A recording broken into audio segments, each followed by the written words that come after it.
కుకట్పల్లి సహస్ర హత్య కేసులో మిస్టరీ వేడింది. 10వ తరగతి చదివేటువంటి బాలుడు సహస్రని కిరాతకంగా హత్య చేసినట్లుగా పోలీసులు దర్యాప్తులో తేల్చినటువంటి నేపథ్యంలో అసలు ఈ హత్యకు కారణం ఏంటి, 10వ తరగతి చదివేటువంటి బాలుడు ఈ హత్య చేయడాన్ని ఎలా చూడాలి అనేది మనం ఈరోజు పూర్తి స్థాయిలో విశ్లేషణ చేసుకున్నాం. ప్రస్తుతం మనతో పాటున్నారు ప్రముఖ సామాజికవేత్త, ప్రముఖ రాజకీయ విశ్లేషకులు కృష్ణకుమారి గారు. వారితో మాట్లాడదాం.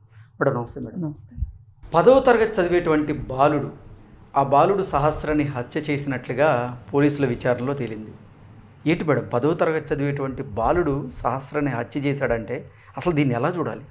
ఇది ఒక రకంగా చాలా హృదయ విదారకమైన ఘటన. ఇప్పుడు ఆ పాప పైన 20-22 కత్తిఘాట్లు ఉన్నాయి అని చెప్పి చెప్తున్నారు. అలాగే పేగులు కూడా బయటికి తీసి ఉన్నాయి అని చెప్తున్నారు.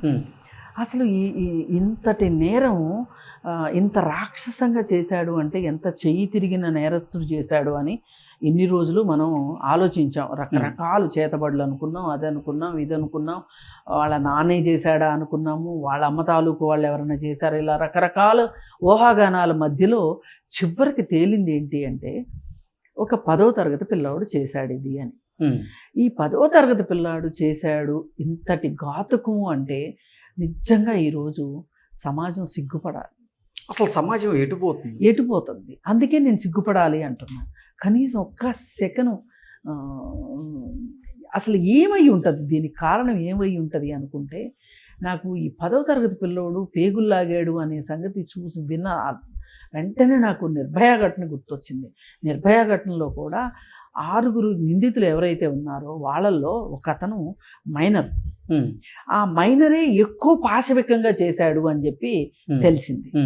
తెలిసినప్పుడు మనకు అర్థం కావాల్సింది ఏంటి అంటే వాడు ఒక టీనేజ్లో ఉన్నాడు. వాడికి హార్మోన్స్ పనిచేస్తాయి తప్పితే ఆలోచనలు పనిచేయవు. అందుకని వాడు చెయ్యాలనుకున్న దాన్ని వాడు చేసేసాడు. ఆ చేసే ప్రాసెస్లో ఎక్కువ ఇంకా పనితనం, ఇంకా క్రూరం, ఇంకా క్రూరత్వంగా చేసేసాడు తప్పితే నేను ఇది చేస్తున్నాను, ఎంత నేరం చేసేవాడికైనా ఒక్క సెకండ్ అయినా సరే ఒక బుద్ధి పనిచేస్తుంది. ఏంటి, నేను తప్పించుకోవడం ఎట్లా, అలాగే నేను చేసేది కరెక్టేనా, ఏదో ఒక ఆలోచన వస్తుంది. ఆలోచన మీద ఆలోచన వస్తుంది. కానీ ఈ ఏజ్లో వాళ్ళకి అలా ఉండదు. ఏదైతే అనుకుంటారో అదే చేస్తారు. దానికి ఆధారం వాడు రాసి పెట్టుకున్నాడు. చూడండి, వాడిని వాడు హిప్నటైజ్ చేసుకున్నాడు, సెల్ఫ్ హిప్నటైజ్ చేసుకున్నాడు. వాడికి వాడు చెప్పుకున్నాడు, నేను ముందు ఏం చేయాలి, తర్వాత ఏం చేయాలి, తర్వాత ఏం చేయాలి, ఎవరన్నా అడ్డొస్తే ఏం చేయాలి, ఎట్లా చంపాలి, ఏంటి, ఆ తర్వాత ఎట్లా వెళ్ళాలి, ఇదంతా ఒక ప్రీ ప్లాన్డ్గా చేశాడు. అంటే ఇదంతా ఒకే ఉదంతము అని చెప్పడానికి వీల్లేదు. వీడిని ఇలాంటి ప్లానింగ్ చేసుకోవటానికి ఒకటే కారణం అనుకోవటానికి లేదు. అంటే ఒక్క ఆలోచనే అనుకోవటానికి వీల్లేదు. వీడి బుర్రలో మాత్రమే పుట్టిన ఆలోచన అని కూడా అనుకోవటానికి వీల్లేదు. వీడి పీసెస్ ఆఫ్ ఇన్ఫర్మేషను ఇవాళ వీడిని ఇలా చేయనిచ్చింది. ఇది ఒక మామూలుగా అయితే మనకి పర్సనాలిటీ డెవలప్మెంట్లో ఏం చెప్తారంటే, నువ్వు ముందు ఒక లక్ష్యాన్ని పెట్టుకో, దాన్నే మననం చేసుకో, దాన్ని ఒక చోట రాసుకున్న దాన్ని చదువుకో, ఆ లక్ష్య సాధన కోసం నువ్వు ఏమేమి స్టెప్పులు వేయాలో స్టెప్ బై స్టెప్ రాసుకో, దానినే మననం చేసుకో అని చెప్తారు. అది మంచి కోసం, ఒక లక్ష్యం కోసం చెప్పిన దాన్ని వీడు ఈ పనికి వాడాడు. అంటే దొంగతనానికి వచ్చినటువంటి ఆ బాలుడు హత్య చేయడం ఏంటి? అసలు ఆ వయసులో వాడికి దొంగతనం చేయాలనిపించడం ఏంటి? ఫస్ట్ స్టెప్ అది రాంగ్. వాడి ఆలోచనే రాంగ్. అది రాంగ్ అని ఎవరు చెప్పాలి వాడికి? ఒక రాంగ్ని ఒక రైట్ థింగ్గా వాడు వెనక ముందు ఆలోచించకుండా చేయగలిగేంత టెంపర్తనం వాడికి ఎక్కడి నుంచి వచ్చింది? అంటే పదే నేరాలు చూసి ఈ సోషల్ మీడియాలో, ఈ వెబ్ సిరీస్ అంతా ఏమున్నాయి?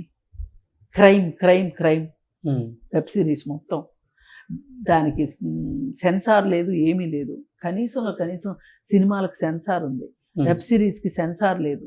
వీడు ఖచ్చితంగా వాడి ఫోనుని విశ్లేషిస్తే వీడు ఖచ్చితంగా ఇట్లాంటి క్రైమ్ స్టోరీస్ చూస్తేనే ఇలా చేయగలుగుతాడు, లేదంటే ఇలాంటి ఆలోచన రానే రాదు. వస్తే అందరి పిల్లలకి రావాలిగా, ఈ పిల్లోడికి ఎందుకు వచ్చింది? అందుకని ఖచ్చితంగా మనము సోషల్ మీడియాని, ఈ వెబ్ సిరీస్ని, వీటిని నిందించవలసిందే, వాటిని శిక్షించవలసిందే. కాదు మేడం, 10వ తరగతి చదివేటువంటి ఒక బాలుడు ఒక బాలిక మీద 22 కత్తిపోట్లు అసలు అంత క్రూరంగా, అంత కర్కశంగా హత్య చేసే పరిస్థితి ఇప్పుడు ఏంటి అసలు? వాడి అటెన్షన్ అంతా ఏముంది? డబ్బులు పట్టుకెళ్ళాలి, అంతేనా కాదా? డబ్బులు మాత్రమే పట్టుకెళ్ళాలి. దానికి ఏది అడ్డొచ్చినా సరే దాన్ని తాను దొరకకుండా నిర్మూలించాలి. ఆ క్షణం ఆ అమ్మాయి నా మీద చెప్తుంది. ఇప్పుడు పక్కింట్లో, పక్క బిల్డింగ్లో పిల్లోడు అంటే ఆ పిల్లోడు ఎవరో ఈ అమ్మాయికి తెలుసు కదా. ఎవరో బయట నుంచి వచ్చిన వాడైతే, ఇప్పుడు వేరే కాలనీ నుంచో లేకపోతే వేరే ఊరి నుంచో వచ్చాడు అంటే మళ్ళీ చూసే అవకాశం లేదు, ఇంతకు ముందు చూసే అవకాశం కూడా లేదు. కాబట్టి వాడు ఆ అమ్మాయిని భయపెట్టో లేదా కట్టేసో ఏదో ఒకటి చేసేసి చంపకోకుండా డబ్బులు తీసుకుని వెళ్ళిపోయి ఉండేవాడు. ఇప్పుడు అట్లా కాదు కదా, పక్క బిల్డింగ్లో కుర్రోడే కదా వీడు. వీడికి ఏమనిపిస్తుంది? నేను వెళ్ళంగానే నా పేరుతో సహా చెప్తుంది ఈ అమ్మాయి, పక్కింట్లో కుర్రోడే అని చెప్తుంది, నేను ఈజీగా దొరికిపోతాను. కాబట్టి నేను దొరకకుండా ఉండాలి అంటే ఇప్పుడు డబ్బులు కూడా కాదు నాకు ముఖ్యం, నా ఐడెంటిటీ ఇంపార్టెంట్. అక్కడ అతని ఐడెంటిటీని కాపాడుకోవటానికి కోసం అతను ఆ అమ్మాయిని చంపాడు. ఈ పక్క బిల్డింగ్లో పిల్లవాడు అన్నప్పుడు ఈ అమ్మాయి ఆడుకునేటప్పుడు, స్కూల్ నుంచి బయటికి వెళ్ళేటప్పుడు వచ్చేటప్పుడు వాడిని చూసే అవకాశం, వాడి పేరు కూడా తెలిసే అవకాశం ఉంటుంది. పిల్లలకు తెలుస్తుంది, మళ్ళీ పెద్దోళ్ళకి తెలియదు. ఇప్పుడు ఆ అమ్మాయి సహస్ర తల్లిదండ్రులకు తెలిసే అవకాశం లేదు, సహస్రకు తెలిసే అవకాశం ఉంటుంది. ఎందుకంటే ఒక బజార్లో ఆడుకుంటారు కదా, ఒకళ్ళకొకళ్ళు కనిపిస్తారు కదా. అలా నేను ఎక్కడ దొరికిపోతాను అనే ఒక భయంలో ఆ అమ్మాయిని చంపేయాలి అనుకున్నాడు. ఆ చంపేయటానికి అంత కర్కశంగా చంపేశాడు.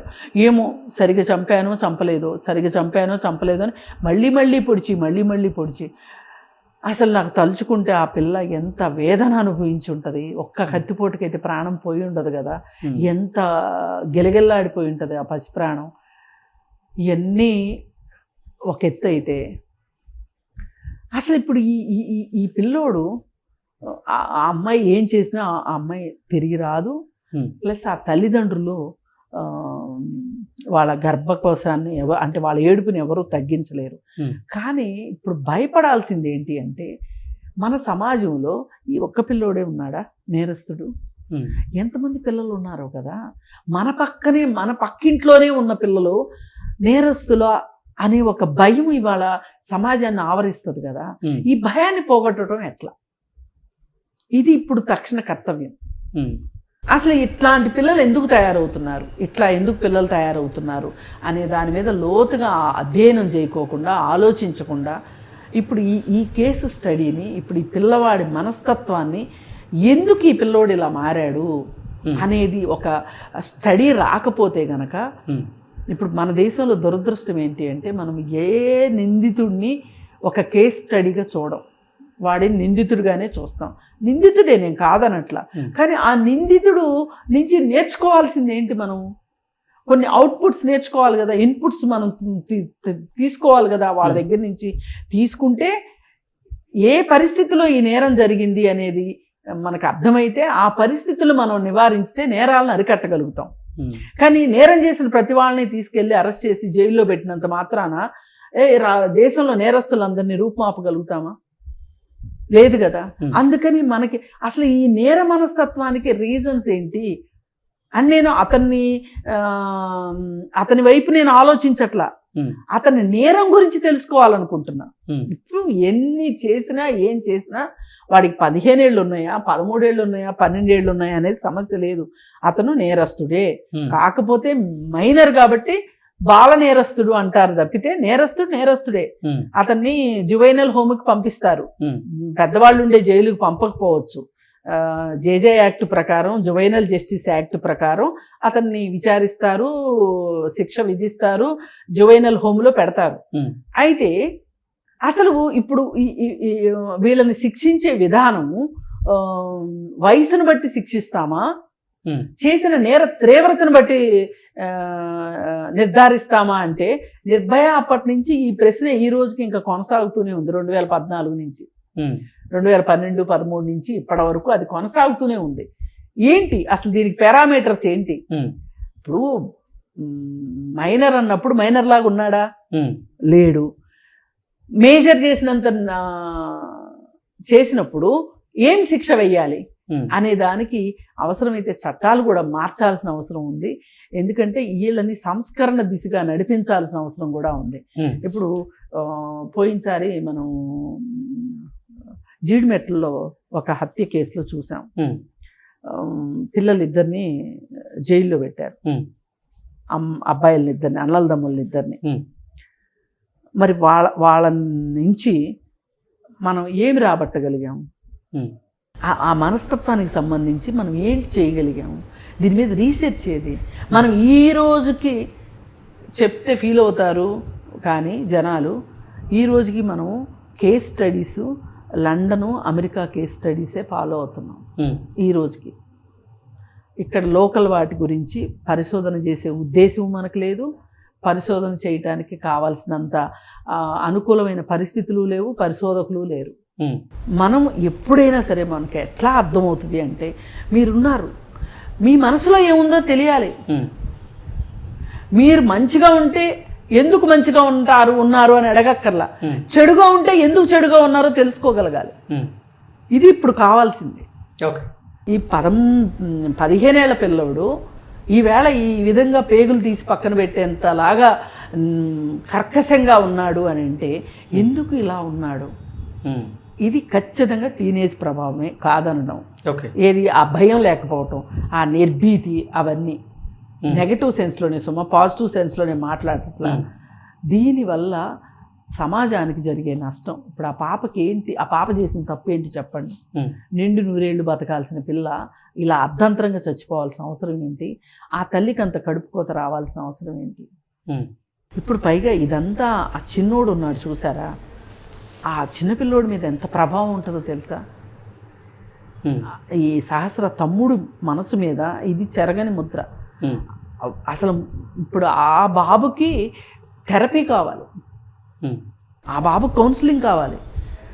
మనం అనుకుంటాం ఇప్పుడు ఇంట్లో తల్లిదండ్రులు కొట్టుకుంటూ ఉంటారు, ఘర్షణలు పడుతూ ఉంటారు, తండ్రి తల్లిని కొడతా ఉంటాడు. ఇదంతా పిల్లలు చూస్తారు. ఆడపిల్లలు ఒక రకంగా అర్థం చేసుకుంటారు, మగపిల్లలు ఇంకో రకంగా అర్థం చేసుకుంటారు. ఆడపిల్లలేమో మొగుడంటే కొడతాడు అనేది బండగా వేసేసుకుంటారు మనసులో. మగపిల్లలేమో నాకు వారి వచ్చిన తర్వాత నేను కొట్టొచ్చు, అది హీరోయిజం లాగా ఫీల్ అవుతారు. రేపొద్దున మళ్ళీ వాళ్ళు అదే ప్రాక్టీస్లో పెడతారు. అట్లా చిన్న పిల్లల మనసుల మీద చాలా ముద్రలు పడతాయి. అందుకే వాళ్ళకి హింస చూపించకూడదు అని చెప్పేది అందుకు. కానీ వాళ్ళ మన సోషల్ మీడియా వల్ల, ఈ సెల్ ఫోన్ వల్ల చాలా చిన్న పిల్లలు కూడా హింసకి ప్రేరేపించబడుతున్నారు. హింసను చూస్తున్నారు వాళ్ళ ప్రమేయం లేకుండా. అది వాళ్ళ మనసుల మీద ఒక హింసా ప్రవృత్తిని డెవలప్ చేస్తుంది. దానివల్లనే ఇవాళ చిన్నపిల్లల్లో నేర మనస్తత్వం ఎక్కువ అవుతుంది. అంటే ఒక పాప మరణం నుంచి మనం ఎంత దూరం వెళ్ళి మాట్లాడుకోవాల్సి వచ్చిందో చూడండి. ఎందుకంటే ఎవరన్నా ఊహిస్తారా పక్కింట్లో పిల్లోడు, పక్క బిల్డింగ్లో పిల్లోడు, పక్క బిల్డింగ్లోనే అవ్వాలనే ఉంది, ఇదే బిల్డింగ్లో పిల్లోడైనా ఆశ్చర్యపోవక్కర్లేదు కదా. అందుకని దీనికి సంబంధించి చాలా ప్రశ్నలు తలెత్తినాయి ఇవాళ. ఈ ప్రశ్నలన్నిటికీ సమాధానాలు సమాజానికి కూడా కావాలి. అందుకని తల్లిదండ్రులు కూడా ఆలోచించండి. మీరు ఫోన్లు ఇచ్చే ముందు పిల్లలకి, అలాగే సోషల్ మీడియాకి ఎక్స్పోజ్ అయ్యేదానికి మీరు ఏమాత్రం అవకాశం ఉన్నా ఎక్స్పోజ్ అవ్వకుండా చూడండి. ఫోన్ టైమింగ్ ఉంటే ఆ ఫోన్ టైమింగ్ని కట్ చేయండి, తగ్గించండి. అలాగే ఏం చూస్తున్నారు అనేది కూడా తెలుసుకోవాల్సిన అవసరం ఉంది. ఇది స్కూళ్ళల్లో కూడా ఈ స్క్రీనింగ్కి సంబంధించి స్క్రీన్ టైం తగ్గించే దాని విషయంలో స్కూళ్ళల్లో కూడా ఇది ఒక ప్రత్యేకమైన శ్రద్ధ తీసుకోవాల్సిన అవసరం ఇవాళ ఉంది అనేది మనకి ఈ ఘటన ద్వారా మనకు అర్థమవుతుంది. ఓకే.